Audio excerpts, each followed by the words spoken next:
दोस्तों, भारत सरकार ने 26 अगस्त 2021 को ई श्रम कार्ड लॉन्च किया, जिसमें भारत सरकार का मेन मकसद अनऑर्गेनाइज सेक्टर के लोगों को यानी असंगठित क्षेत्र में काम करने वाले लोगों को सीधा बेनिफिट ट्रांसफर करना है। इस कार्ड की मदद से असंगठित क्षेत्र के लोग गवर्नमेंट स्कीम्स का डायरेक्ट बेनिफिट ले पाएंगे।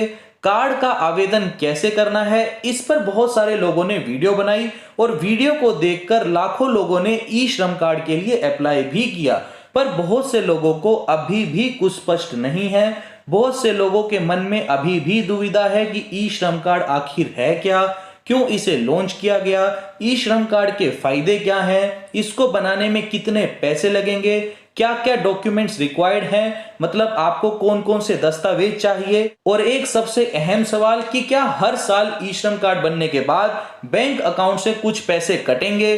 तो इस वीडियो में हम इन सारे सवालों को डिस्कस करेंगे, तो बने रहिए इस वीडियो में। तो सबसे पहला सवाल आता है कि क्या है ये ई श्रम कार्ड। तो ई श्रम कार्ड बेसिकली एक गवर्नमेंट आइडेंटिटी है। जैसे आधार कार्ड एक यूनिक गवर्नमेंट आइडेंटिटी है, वैसे ही ई श्रम कार्ड भी एक यूनिक गवर्नमेंट की आईडी है। जिस प्रकार आधार कार्ड में हमें आधार नंबर मिलता है, उसी प्रकार एक आपकी इंडिविजुअल आईडी है, यानी ई श्रम कार्ड में जो आपका श्रम कार्ड बन के आएगा उसमें एक यूनिक नंबर गिवन होगा, वो यूनिक नंबर एक आपकी आईडी है। अब ई श्रम कार्ड बनवाने के फायदे क्या होंगे, तो जो भी व्यक्ति यानी जो भी लोग ई श्रम कार्ड का आवेदन करेंगे उनको अपने बैंक अकाउंट की डिटेल देनी पड़ेगी, तो गवर्नमेंट के पास एक पूरा रिकॉर्ड आ जाएगा। इससे फायदा ये होगा कि कल को कोई भी गवर्नमेंट स्कीम लॉन्च होती है या कोई आपदा आ जाती है, जिस प्रकार अभी कोरोना आया, तो सरकार सीधा सीधा पैसा इनके खाते में ट्रांसफर कर देगी। यानी सरकार को अगर कुछ भी मदद लोगों को देनी पड़ी तो यहाँ पे सरकार का टारगेट लगभग 38 से 40 करोड़ लोग हैं जिनका श्रम कार्ड सरकार चाहती है कि बन जाए। तो सीधा अगर कुछ आपदा आती है या सरकार को कुछ पैसों की मदद लोगों को देनी पड़ी तो सीधा जो श्रम कार्ड के साथ अकाउंट नंबर लिंक होगा उस अकाउंट में सरकार के द्वारा पैसा ट्रांसफर कर दिया जाएगा। साथ ही साथ एक फायदा ये भी है कि जो भी व्यक्ति ई श्रम कार्ड बनवाएगा उसे भारत सरकार की तरफ से 2 लाख रुपए का जीवन बीमा 1 साल के लिए मुफ्त मिलेगा। ये जो बीमा है ये प्रधानमंत्री सुरक्षित जीवन बीमा है। इसमें अगर किसी व्यक्ति की मृत्यु दुर्घटनावश हो जाती है तो उस व्यक्ति के परिवार को 2 लाख रुपए सरकार की तरफ से दिए जाएंगे। ई श्रम कार्ड वालों के लिए ये बीमा 1 साल के लिए मुफ्त मिलेगा। 1 साल के बाद आपको थोड़े बहुत बिल्कुल ना के बराबर पैसे भरने पड़ेंगे। उसके लिए आपको कहीं जाने की जरूरत नहीं होगी, आपके खाते से ही पैसे कट जाएंगे। अब आपके मन में एक सवाल ये आएगा कि आखिर पैसे कितने कटेंगे। तो आपकी जानकारी के लिए दोस्तों बता दूं, आपके खाते से साल के केवल 12 रुपए ही कटेंगे, यानी साल में एक बार केवल 12 रुपए ही कटेंगे। इन सब के अलावा ई श्रम कार्ड बनवाते समय आपसे यह भी पूछा जाता है कि आप काम क्या करते हैं और कितने समय से इस काम को आप कर रहे हैं। अब इन सब से होगा क्या, देखो गवर्नमेंट के पास एक रिकॉर्ड आ जाएगा कि ये व्यक्ति इस काम को जानता है। जैसे मान लीजिए कि अगर कोई एक व्यक्ति है वो कारपेंटर का काम कर रहा है और मान लीजिए पिछले 10 सालों से वो कारपेंटर का ही काम कर रहा है। अब उदाहरण के तौर पे उस व्यक्ति के गांव में सरकार को एक सरकारी स्कूल बनाना है।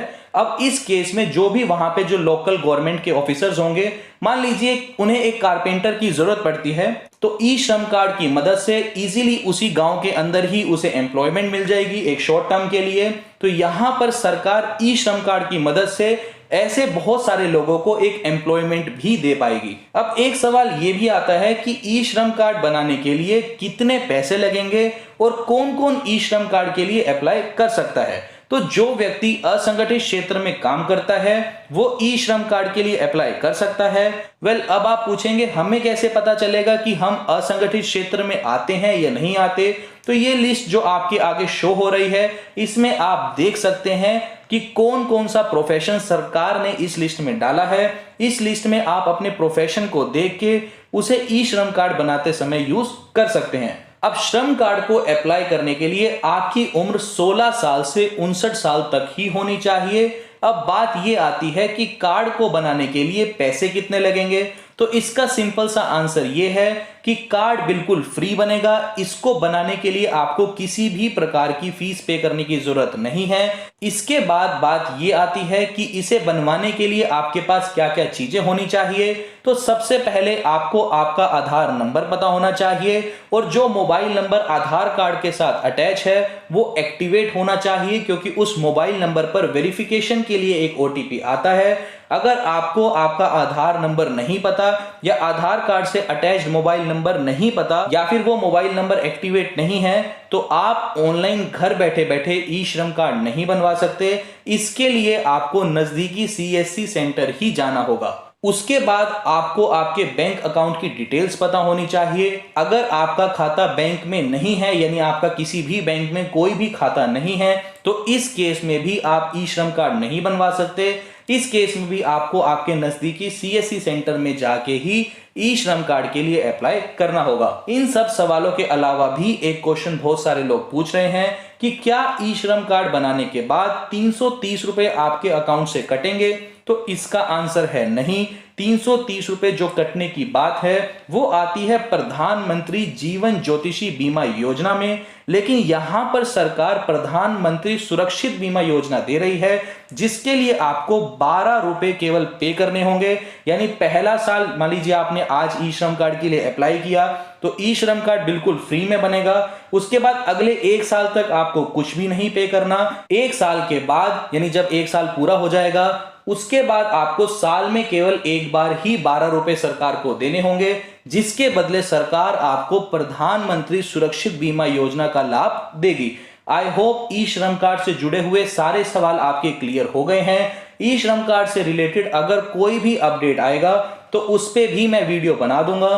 तब तक के लिए आप चैनल को सब्सक्राइब कर सकते हैं ताकि नेक्स्ट वीडियो की नोटिफिकेशन आप तक पहुंच जाए। और आपकी जानकारी के लिए दोस्तों बता दूं, चाहे आप किसी भी स्टेट में हो, आप ऑनलाइन घर बैठे बैठे ई श्रम कार्ड का आवेदन कर सकते हैं। ई श्रम कार्ड कैसे बनेगा इस पर भी मैंने एक वीडियो बनाई हुई है। वीडियो का लिंक मैं डिस्क्रिप्शन बॉक्स में दे दूंगा। उसमें स्टेप बाय स्टेप पूरा प्रोसेस मैंने समझाया हुआ है। आप बहुत आसानी के साथ 5 मिनट में घर बैठे बैठे ई श्रम कार्ड बनवा सकते हैं। सो अभी के लिए this is the end of the video. अगर आपको वीडियो अच्छी लगी तो चैनल को जरूर सब्सक्राइब करना। Thanks for listening and thank you all.